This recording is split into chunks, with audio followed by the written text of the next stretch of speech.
My name is João Maldonado. I've survived 2 assassination attempts in Costa Rica while I was there in exile. In the first attack, I was hit by 5 bullets. In the second, by 8. For João and hundreds of thousands of exiled Nicaraguans, nowhere feels safe these days. My family were Sandinistas from the early days. My father was a major in the army during the 1980s. But once he entered politics, João's father discovered widespread corruption inside the Sandinista government. He began calling out these abuses around 2009. That's when things started to change. A few years later, his family started to be persecuted. It never ended. Today, João lives in hiding, in a country he's asked us not to name. I'm speaking out because it's important. People need to understand that state terrorism is a reality in Nicaragua.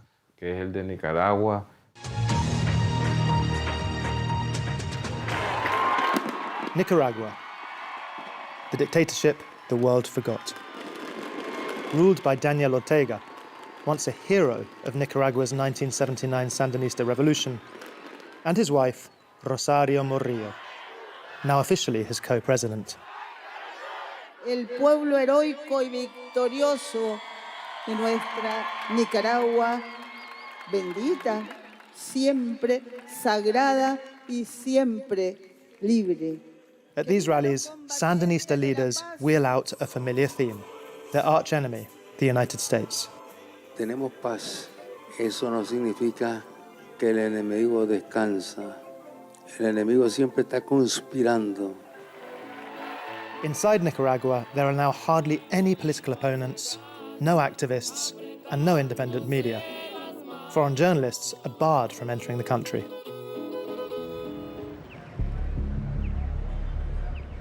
So we've traveled to neighboring Costa Rica to meet some of the hundreds of thousands of Nicaraguans who fled.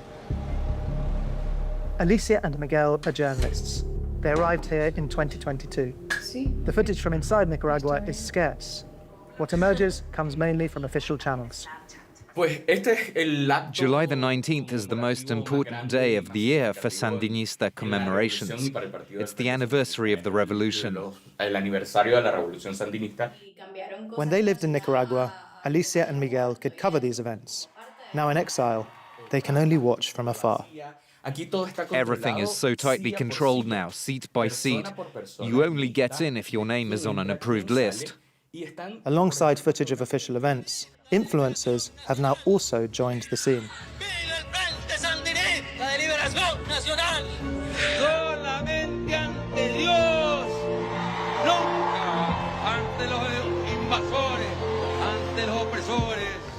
Algo que es un hecho irrefutable. Si lo vas a hacer es con la bendición del rey. Despite the distance, journalists from the digital outlet Divergentes continue to keep the world informed about their country. 3 years ago, our whole team was still in Nicaragua. Now we're scattered across Costa Rica, Mexico, Spain, and the United States. They use their network of sources to track how the regime is transforming into a dynasty. The couple's sons occupy key positions in the country, from media and business to security and culture. At the forefront is Laurence Ortega Murillo, widely seen as the heir apparent. They control the narrative.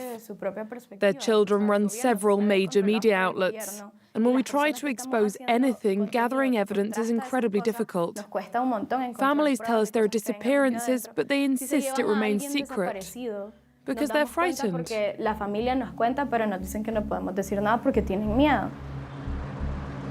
Even in exile, few Nicaraguans dare speak openly. And with good reason.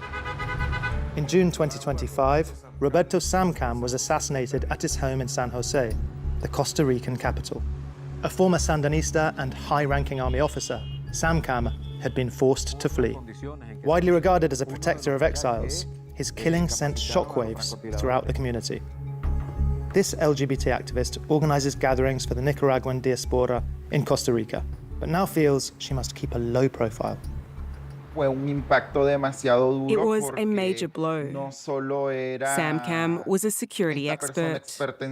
Everyone turned to him for advice.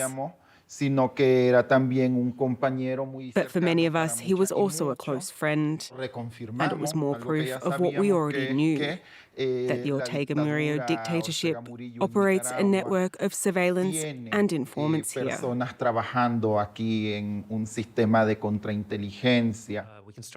Despite a damning recent United Nations report on the regime's human rights abuses, there's no sign of change. It feels as though the world has simply accepted that Nicaragua is a dictatorship.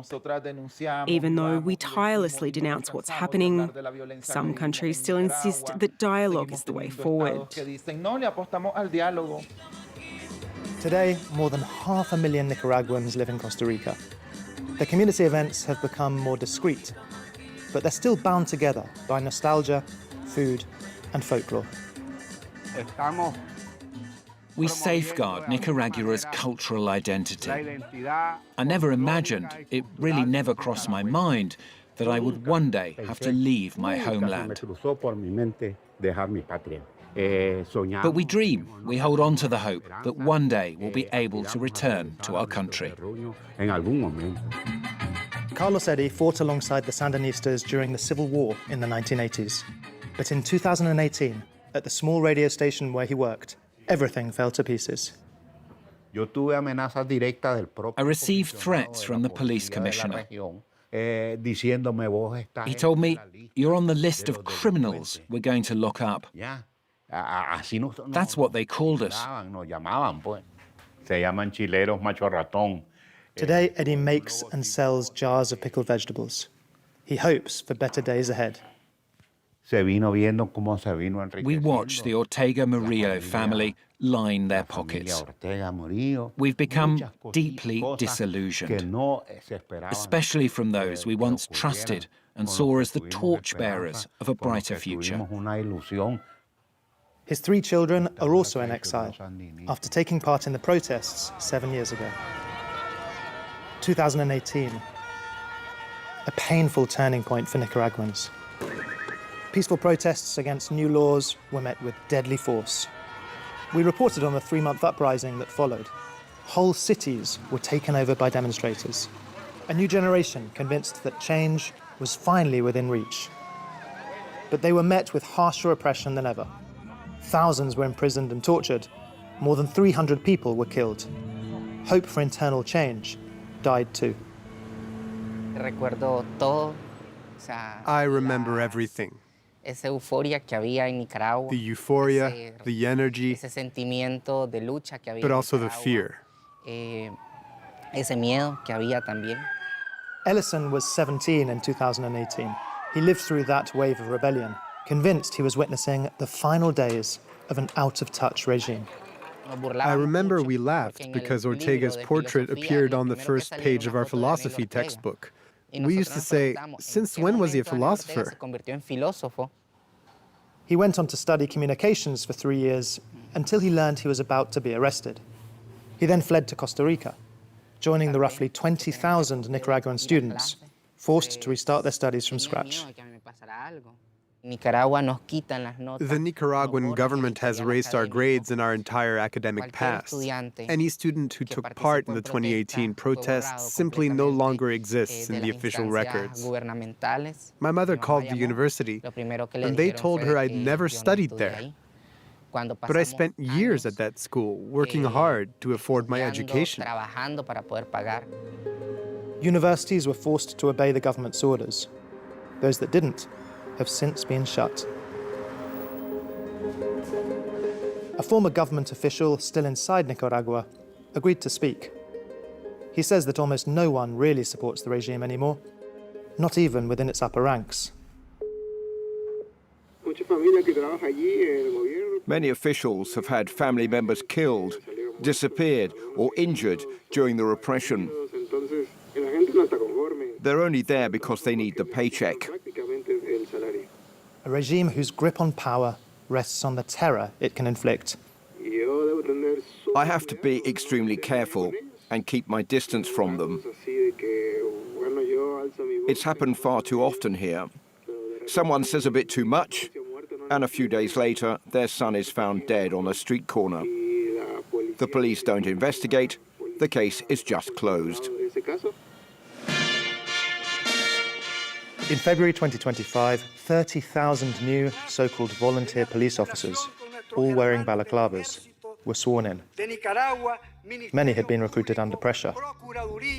A paramilitary group in all but name. So who still genuinely supports this regime? Part of the answer may lie here, on the border between Nicaragua and Costa Rica. The two countries are divided by the San Juan River. On the Nicaraguan side lies the Indio Maíz Nature Reserve, one of Central America's most vital lungs. Now, a massive wave of deforestation is underway. No one imagined they would authorize something like this in such an important environmental reserve. A local Costa Rican looks on, helpless, as the nature reserve is stripped away. It's only been 2 years since it began, since all these houses were built. They bring in whatever they have, and they dig out whatever they can. They've come in search of gold. Rich and unexploited, according to multiple sources, the land is carved up and handed out as political favors by the regime. Every house had its flag. The red and black one? Yes, fixed to a bamboo post, the FSLN, the colors and initials of the Sandinista party. It's all illegal, but it's backed by their government. Discredited, but accepted by the international community, the Ortega Murillo regime endures. Nicaragua needs help. Nicaraguan youth need help. We want to return to our country.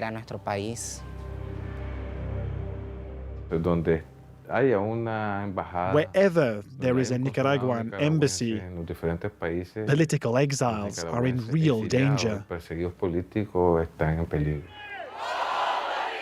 And as the international community looks on in silence, the crackdown continues. Behind a wall of media control, the ruling family is already shaping its succession. In 1979, Daniel Ortega helped topple a dynasty of dictators during the Sandinista revolution. For many Nicaraguans today, he's become what he once fought against.